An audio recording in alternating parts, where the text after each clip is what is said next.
आपने उसके बाद आए जय श्री राम का नारा लगाओ, भारत माता की जय बोलो। देखो ऐसा है, ये मंदिर के नाम पे चुनाव था, मंदिर बन गई है, अब किस पे लड़ेंगे? अब किसी पे लड़ने का चांस नहीं है। अब जो जय श्री राम बोलेगा वही भारत में रहेगा, जो भारत माता की जय बोलेगा वो भारत में रहेगा। तो क्या है, वो अडानी ऊपर आए, दुनिया के दूसरे नंबर पे पहुंचे, अंबानी आए, अनिल अंबानी जो बर्बाद हो चुके हैं उनको उठाने के लिए इतना बड़ा जो है कि आपने फ्रांस की डील की।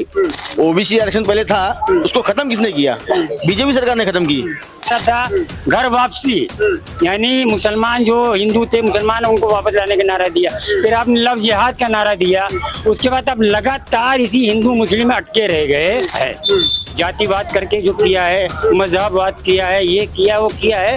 राहुल गांधी उसी को जहाँ लड़के लोग यहाँ से वहाँ घूम रहे, कुछ नहीं मिला हम लोग को। वोट डालेंगे जब रोजगार है नहीं और गरीब गरीब मर रहा है, अडानी अपना पेट बड़ा कर रहा है, और क्या रुपया कहाँ जा रहा है आपको पता है? मुंबई में हम इस समय मौजूद है और मुंबई में जो 20 तारीख को चुनाव होने वाला है, चुनाव किस किस मुद्दों पे होगा और क्या क्या जो है बहुत बड़ा फैक्टर बनने वाला है आने वाले चुनाव में, और आने वाली सरकार किस किस मुद्दों पे चुन के आने वाली है, ये एक बहुत बड़ा सोचने वाली बात है। क्योंकि हमारे साथ बहुत सारे लोग मौजूद हैं और इनसे हम एक दो मुद्दों पे बात करना चाहते हैं। खास करके जो पहला मुद्दा है हमारा, वो मुद्दा रहेगा जो हॉट टॉपिक है, खास करके वो है जातिगत जनगणना के ऊपर। कि जातिगत जनगणना जिस तरीके से कांग्रेस बता रही है कि सरकार बनने के बाद अगर बनती है तो कांग्रेस करवाएगी, इससे कितना बेनिफिट होगा आपके वर्ग के लोगों के लिए?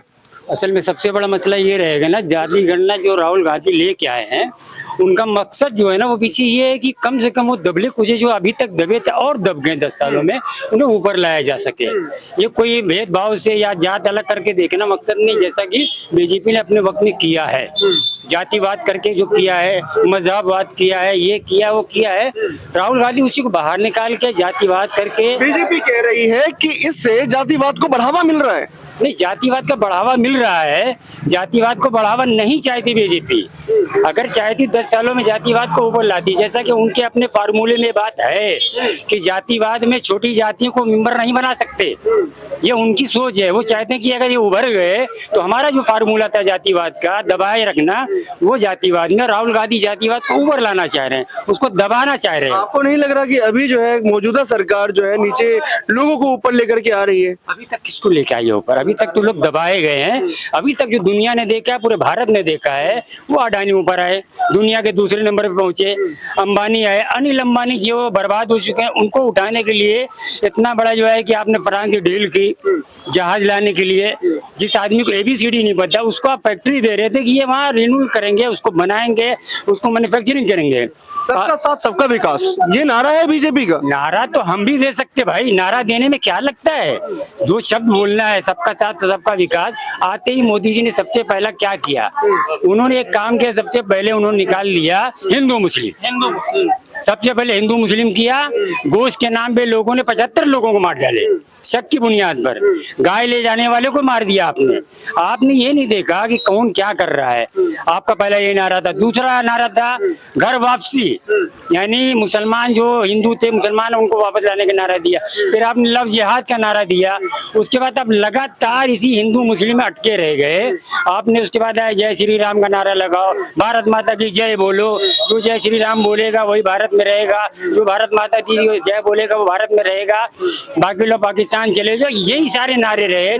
कभी आपने पाकिस्तान का, कभी आपने कश्मीर का, कभी आपने हिंदू मुस्लिम का, कभी आप राम मंदिर करते रहे। यही मुद्दा तो चल रहा। इन मुद्दों में क्या मिला लोगों को? बर्बादी के अलावा और कुछ मिला? पेट्रोल 70 से सीधे आपने कर दिया 110, जबकि आपके पास मौका था। इस वक्त 1 साल मौका था, पेट्रोल डीजल का रेट नीचे किया जा सकता था, पर आपने नहीं किया। 400 पार का जो नारा है भारतीय जनता पार्टी का, उसका क्या? देखिए ये तो ऐसे ही हो गया ना, जैसे वो रास्ते में कभी कोई कुर्सी बेचता है, कोई सामान बेचता है, 400 रुपया, और लेने वाला क्या बोलता है 150 में दे रहे हैं, आखिर में 150 में दिख जाती है। यही हाल हो जाएगा। सीटों का भी यही होगा। सीटों का हाल यही हो जाएगा। अभी क्या है, मुझे बेचना है कोई चीज तो मैं यही चिल्लाऊंगा 500, बेचना तो मुझे 150 में है। ये बात उन्हें पता है। कभी क्या होता है, अपने वोटरों का हौसला बढ़ाने के लिए, हौसलों को ऊपर रखने के लिए ऐसा दिखाना पड़ता है, बड़ी बड़ी बातें बोलनी पड़ती हैं। 400 पार कर रहे हैं यार। 400 पार सिर्फ राजीव गांधी ने किया था। 55 साल सरकार चलाई राजीव गांधी ने। आज बहुत ही कॉन्फिडेंस है भारतीय जनता पार्टी के जो भी कार्यकर्ता हैं और पार्टी के लोग भी हैं, वो चिल्ला चिल्ला के कह रहे हैं कि भाई इस बार 400 पार आएगी। देखिए कॉन्फिडेंस का, जुमलों की सरकार है ना भाई। 2014 से 2024 तक कौन- जुमलेबाजी की, उसके अलावा कुछ किए नहीं। देश को क्या दिए? बेचने के अलावा कुछ दिए देश को? कुछ नहीं दिए। ये जुमलों की सरकार है। इस बार 150 भी पार नहीं होगा। बातें की है ना इस बार, वादे तो हजारों करते, वादे लाखों करते हैं। 10 लेकिन साल वादे पूरे नहीं हुए एक भी। अभी आप बताइए, जातिगत की आप बात कर रहे हैं, ओबीसी आरक्षण किसने खत्म किया? ओबीसी आरक्षण पहले था, उसको खत्म किसने किया? बीजेपी सरकार ने खत्म की। और यही खेल लोग खेल रहे 10 साल से पिछले, कि हम आरक्षण देंगे, हम आरक्षण लाएंगे, लेकिन अभी तक किसी को आरक्षण नहीं मिला ओबीसी को। इनका चुनाव आता है तो इनके लोग बराबर खड़े होते हैं कि ओबीसी आरक्षण मिलेगा। अभी पिछले कुछ महीनों में महाराष्ट्र में इतने लफड़े चल रहे थे ओबीसी के लिए, मराठा आरक्षण का लफड़ा चला, सरकार ने क्या की? कुछ नहीं की, खाली बस जुमला बोल के उनको बिठा के शांत कर दिए। मराठा आरक्षण पर भी बहुत सारी चीजें हुई। मराठा के लोग भी जो है गए दिल्ली में, प्रदर्शन किया उन्होंने, उनका आरक्षण भी भरा था, रद्द कर दिया गया है। ये खाली क्या क्या करते हैं, जब देखते हैं कि लोग उजागर हो रहे हैं कोई चीज से, इनको उन चीज से खतरा महसूस होता है, तो ये लोग खाली दिखाने के लिए कि इनकी खाना पूर्ति हो जाए और आप शांत हो जाए, ये उस तरीके का काम करते हैं। उस चीज को ऑन पेपर लाते नहीं है। इस बार क्या क्या जो आपके सामने सबसे बड़ा जो स्थिति है, आपके यहाँ पर मैं आया कुल्ला में, कुल्ला कुछ खास जगह मुझे लगी नहीं ये वाली, क्योंकि स्लम एरिया है। क्या क्या परेशानी है आपको जो आपके अभी तक किए गए हैं और वादे पूरे नहीं किए गए, इस मुद्दे पे आप वोट डालेंगे? जब रोजगार है नहीं और गरीब गरीब मर रहा है, अडानी अपना पेट बड़ा कर रहा है, और क्या रुपया कहाँ जा रहा है आपको पता है? देश अगर तरक्की करता तो रुपया ऊपर जाता। इंटरनेशनल लेवल पे जाके देखो रुपया का भाव क्या चल रहा है। आज टॉप 10 में रुपया हट गया है इंडियन कंट्री। पेट्रोल का भाव कहाँ जा रहा है, डीजल का भाव कहाँ जा रहा है, गैस कहाँ जा रहा है? हाँ, गरीब के लाइट बिल देखो आप कितने आ रहे हैं। आमदनी अठन्नी खर्चा रुपया 10,000 में क्या क्या करेगा? अच्छा, आमदनी बढ़ने का जो दावा किया जाता है, आमदनी बढ़ेगी कहाँ? दावा तो बोलने में तो बोलते चले जा रहे मोदी चाचा। 15 लाख दिए मेरे को, अभी तक नहीं दिए, जेब खाली मेरी अभी तक। अच्छा बोलते चले जा रहे हैं। बोलते चले, झूठ बोलने का पैसा थोड़ी ना है। झूठ बोल रहे, राम मंदिर बना किसका फायदा हुआ? झूठ बोलने का पैसा नहीं है। भाइयों बहनों, आप सबकी झूठ ले डालेंगे, वो सबकी ले डालेंगे और कुछ नहीं करेंगे। शादियों को कितना चंदा आया, कहाँ से आया, कोई जवाब देगा उसका? गरीब को दिए राशन, 5 किलो राशन चिटका दिए, बस उसी में जिंदगी कट जाएगी इनकी। अभी भी रैली कर रहे हैं, हर जगह आ रहे हैं और रैली पर भी वादे कर रहे हैं। तो वादे पे बोलने में क्या जाता भाई? वादे में क्या तो पूरा किया होगा 10 सालों में। क्या पूरा क्या? देख लो, जाके देखो ना, अडानी का बैंक देख लो और गरीब का बैंक देख लो, वहीं के वहीं है।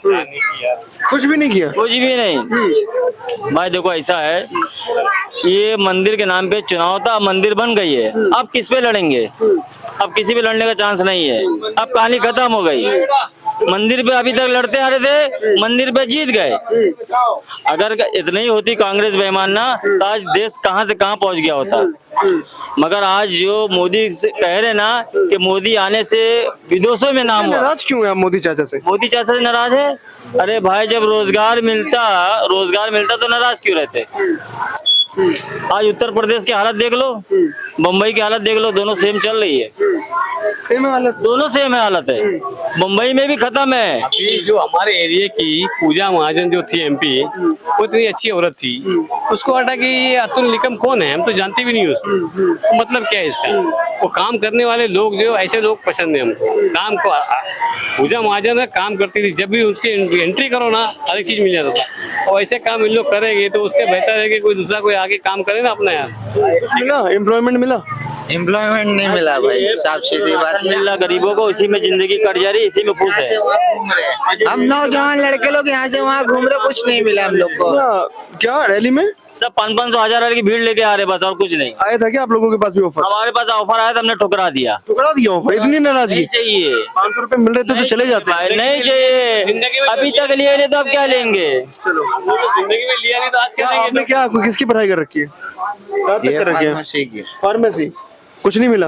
कुछ भी नहीं, कोई वैकेंसी नहीं? घूम रहे इसी, खाली घूम रहे। उंगली करते बैठे और क्या करें? उंगली करते बैठे और फार्मेसी में काम, कोई नौकरी मिलेगी। महाराष्ट्र के चुनाव में इस बार लगता है कि जो एम्प्लॉयमेंट है, अनएम्प्लॉयमेंट है, वो सबसे ज्यादा अहम मुद्दा रहने वाला है, खास करके युवा वर्ग के लिए। जातिगत जनगणना के ऊपर भी जो लोगों की राय थी वो हमने आपके सामने रख दी है।